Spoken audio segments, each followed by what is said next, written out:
ನಾವಿವತ್ತು ವಿಸಿಟ್ ಮಾಡ್ತಿರೋ ಪ್ಲೇಸು ಕುಪ್ಪಳ್ಳಿ. ನಾವು ಕೊಪ್ಪದಿಂದ ಹೋಗ್ತಾ ಇದ್ದೀವಿ. ಕೊಪ್ಪದಿಂದ ಕುಪ್ಪಳ್ಳಿ ಜಸ್ಟ್ 12 ಕಿಲೋಮೀಟರ್ಸ್. ಹಾಗೆ ತೀರ್ಥಹಳ್ಳಿಯಿಂದ ಕುಪ್ಪಳ್ಳಿ 17 ಕಿಲೋಮೀಟರ್ಸ್. ಎರಡು ಊರಿಗೂ ಮಿಡಲಲ್ಲಿದೆ ಕುಪ್ಪಳ್ಳಿ.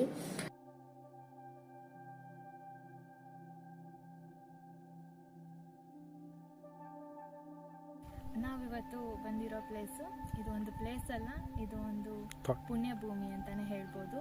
ಹೌದು, ನಾವಿವತ್ತು ವಿಸಿಟ್ ಮಾಡಿರೋದು ಕುಪ್ಪಳ್ಳಿ, ಕುವೆಂಪು ಅವರ ಜನ್ಮಭೂಮಿ. ಬನ್ನಿ ನೋಡೋಣ.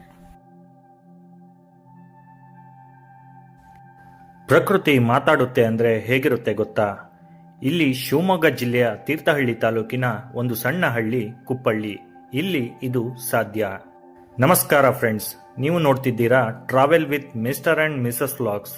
ಇವತ್ತು ನಾವು ಬಂದಿರೋದು ಕನ್ನಡದ ಆತ್ಮ ಹುಟ್ಟಿದ ನೆಲಕ್ಕೆ, ಕುಪ್ಪಳ್ಳಿ. ಹೆಸರು ಚಿಕ್ಕದಾಗಿದ್ರೂ ಇತಿಹಾಸ ದೊಡ್ಡದು. ಈ ನೆಲದಿಂದಲೇ ರಾಷ್ಟ್ರಕವಿ ಕುವೆಂಪು ಅವರು ಕನ್ನಡ ಸಾಹಿತ್ಯಕ್ಕೆ ಜನ್ಮ ಕೊಟ್ಟರು. ಈ ಹಳ್ಳಿ ಇವತ್ತಿಗೂ ಶಾಂತ, ಹಸಿರು, ಸಿಂಪಲ್. ಆದರೆ ಪ್ರತಿಯೊಂದು ಗಾಳಿ ಕವನ ಹೇಳುತ್ತದೆ. 1904 ಡಿಸೆಂಬರ್ 29 ಈ ಕುಪ್ಪಳ್ಳಿಯಲ್ಲಿಯೇ ಜನಿಸಿದರು ಕುಪ್ಪಳ್ಳಿ ವೆಂಕಟಪ್ಪ ಪುಟ್ಟಪ್ಪ, ಅಂದರೆ ನಮ್ಮ ಕುವೆಂಪು. ವಿಶ್ವಮಾನವ ಸಂದೇಶ ಇದು ಸ್ಲೋಗನ್ ಅಲ್ಲ, ಇದು ಬದುಕುವ ವಿಧಾನ. ಕನ್ನಡಕ್ಕೆ ಜ್ಞಾನಪೀಠ, ಕರ್ನಾಟಕ ರತ್ನ. ಆದರೆ ಕುವೆಂಪು ಅವರಿಗೆ ಅತಿದೊಡ್ಡ ಗೌರವ ಅಂದರೆ ಜನರ ಹೃದಯ. ಇದು ಕುವೆಂಪು ಅವರ ಕವಿಮನೆ. ಇಲ್ಲಿ ಒಳಗೆ ಹೋಗಲು ಅನುಮತಿ ಇಲ್ಲ, ಆದರೆ ಹೊರಗಿನಿಂದ ನೋಡಿದ್ರೆ ಸಾಕು. ಈ ಗೋಡೆಗಳು ಒಂದು ಕಾಲದಲ್ಲಿ ಕವನ ಹುಟ್ಟಿದ ಸಾಕ್ಷಿಗಳು. ಈ ಮನೆಯೊಳಗೆ ಇದ್ದದ್ದು ವೈಭವವೂ ಅಲ್ಲ, ಸಂಪತ್ತೂ ಅಲ್ಲ. ಇಲ್ಲಿದ್ದದ್ದು ಒಂದು ಸರಳ ಕೋಣೆ, ಕೆಲವು ಪುಸ್ತಕಗಳು ಮತ್ತು ಯೋಚಿಸುವ ಮನಸ್ಸು. ಇದೇ ಮನೆಯೊಳಗೆ ಒಬ್ಬ ಹುಡುಗ ಕಿಟಕಿಯಿಂದ ಹೊರಗೆ ನೋಡ್ತಾ ಪ್ರಕೃತಿಯನ್ನು ಓದಿದ್ದ. ಮರಗಳು ಅವನಿಗೆ ಪಾಠ ಹೇಳಿದವು, ಗಾಳಿ ಅವನಿಗೆ ಕವನ ಹೇಳಿತು. ಅದೇ ಹುಡುಗ ಮುಂದೆ ರಾಷ್ಟ್ರಕವಿ ಕುವೆಂಪು ಆಗಿದ್ದ. ಈ ಮನೆಯೊಳಗೆ ಶಬ್ದ ಜಾಸ್ತಿ ಇರಲಿಲ್ಲ, ಆದರೆ ಚಿಂತನೆ ತುಂಬಾ ಇತ್ತು. ಇಲ್ಲಿಯೇ ಮಾನವೀಯತೆ ಬೆಳೆದಿರಬೇಕು, ಇಲ್ಲಿಯೇ ವಿಶ್ವಮಾನವ ತತ್ವ ಮೊಳಕೆಯೊಡೆದಿರಬೇಕು. ಕವಿಮನೆ ನಮಗೆ ಹೇಳೋ ಪಾಠ ಏನು ಗೊತ್ತಾ? ಬರೆಯಲು ಅರಮನೆ ಬೇಡ, ಚಿಂತಿಸಲು ಆಳವಾದ ಮನಸ್ಸಿದ್ದರೆ ಸಾಕು.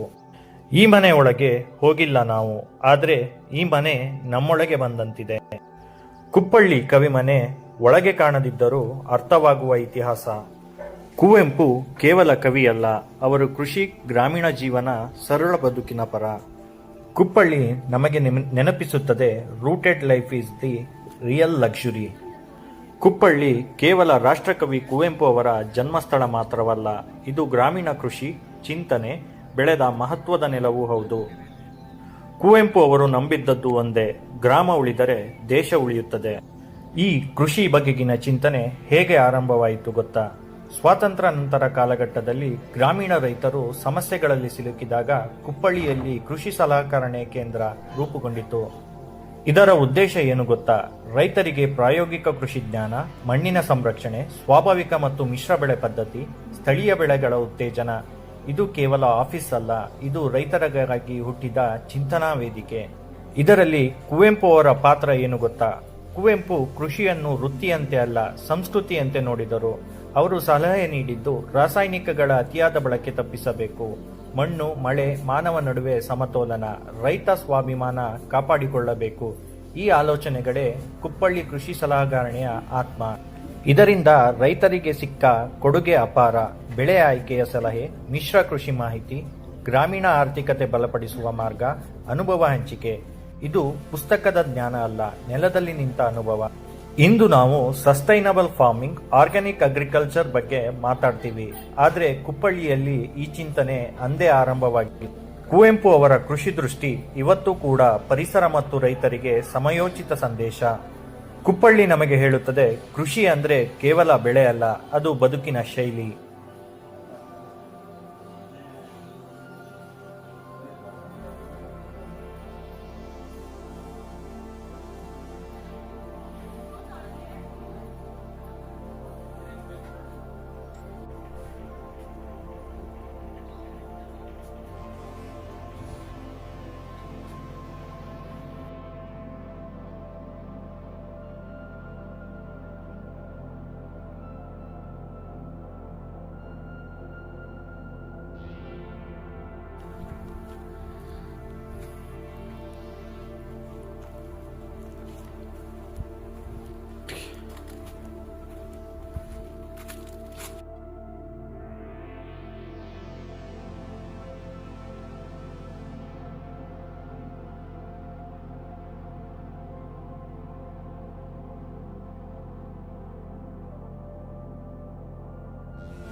ಕವಿಶೈಲ ಕುಪ್ಪಳ್ಳಿಯ ಹಸಿರು ಬೆಟ್ಟದ ಮೇಲೆ ನಿಂತಿರುವ ಶಾಂತ ಸ್ಥಳ.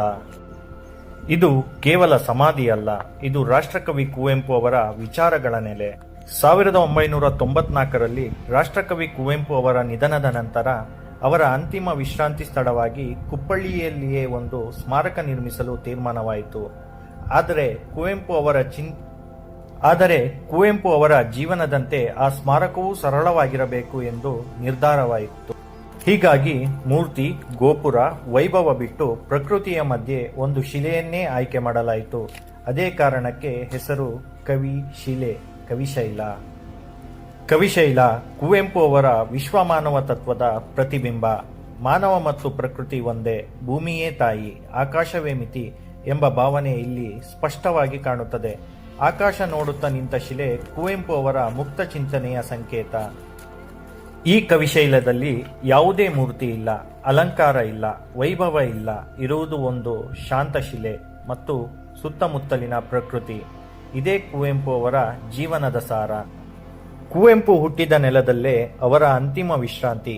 ಆರಂಭ ಮತ್ತು ಅಂತ್ಯ ಎರಡೂ ಕುಪ್ಪಳ್ಳಿಯಲ್ಲಿಯೇ. ಹೀಗಾಗಿ ಕವಿಶೈಲ ಕುಪ್ಪಳ್ಳಿಯ ಹೃದಯ. ಇಲ್ಲಿ ಮಾತು ಕಡಿಮೆ. ಕವಿಶೈಲ ನಮಗೆ ಒಂದು ಪ್ರಶ್ನೆ ಕೇಳುತ್ತೆ: ನಾವು ಎಷ್ಟು ಮಾನವರಾಗಿದ್ದೇವೆ? ಜಾತಿ ಮತ ಮೀರಿದ ಮಾನವರಾಗಿದ್ದೇವಾ ಎಂದು.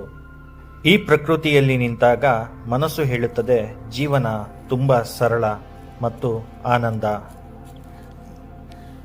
ಕುಪ್ಪಳ್ಳಿ ಒಂದು ಪ್ಲೇಸ್ ಅಲ್ಲ, ಅದು ಕನ್ನಡದ ಉಸಿರು, ನಮ್ಮ ಬೇರು. ಇಲ್ಲಿ ಪ್ರವಾಸ ಮುಗಿಯತ್ತೆ, ಆದರೆ ಅನುಭವ ನಮ್ಮೊಳಗೆ ಉಳಿಯತ್ತೆ. ವಿಡಿಯೋ ಇಷ್ಟ ಆದರೆ ಲೈಕ್ ಮಾಡಿ, ಶೇರ್ ಮಾಡಿ ಮತ್ತು ಸಬ್ಸ್ಕ್ರೈಬ್ ಮಾಡಿ. Travel with mister and missus vlogs. ಮತ್ತೊಂದು ಸುಂದರ ಪ್ರಯಾಣದಲ್ಲಿ ಮತ್ತೆ ಭೇಟಿಯಾಗೋಣ. ಕುಪ್ಪಳ್ಳಿ ಬಿಟ್ಟು ಹೋಗ್ತೀವಿ, ಆದರೆ ಮರೆಯಲ್ಲ. Not just a place, Kuppalli is a feelings.